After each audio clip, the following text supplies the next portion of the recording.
At the very onset of any writing project, there's a set of questions that we need to ask about the document we're going to create. This video will pose some of those questions and discuss the basics of writing. In academic writing, there are four pieces: audience, purpose, subject, and genre, otherwise known as the medium. The rest of this video will break down each of these four pieces. The first question is, who is going to read this document? Depending on the audience for a document, you may have to rethink how you approach the writing.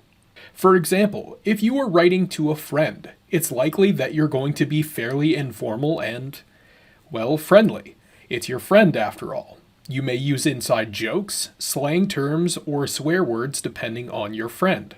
If you are writing to a parent, however, you might have to change your language, again depending on the parent. If you were going to send a message to a college instructor, that language would have to change again, probably becoming very formal and professional.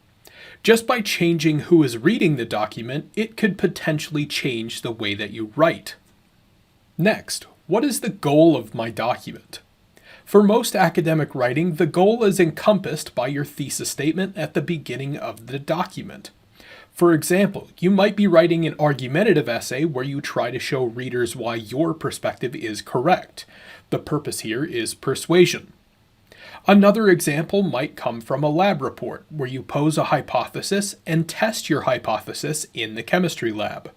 In this case, your purpose would be informative or exploratory. Third, we ask, what am I writing about? We refer to the topic as the subject. In some classes, you will be given a subject to write about. For example, your psychology professor might ask you to look at a specific form of abnormal psychology and write a research paper about it. In a history class, your professor might ask you to read a book about a historical person and evaluate the book's validity. For our purposes, you will be given an assignment sheet for each formal essay that provides specific parameters for your assignment, but you may choose what you would like to write about. The only limit here is classroom-appropriate topics. Finally, what genre or medium should I write in to effectively reach my audience and achieve my purpose? The genre is how you plan to write your document, and the audience and purpose dictate your genre. If you were writing a letter, it might be to a grandparent, or you might write a cover letter to include with a resume while applying for a job. Letters are often more formal than emails or texts. An email is a quick, concise way to communicate, so it's often best to use when reaching out to college faculty. A text message is often reserved for family members or friends, and sometimes your work supervisor, but it would be difficult to fully develop an idea for an essay or research paper inside the body of a text. As genres, essays and research papers are almost solely used in academic writing because they give the time and page length to develop and explore complex ideas.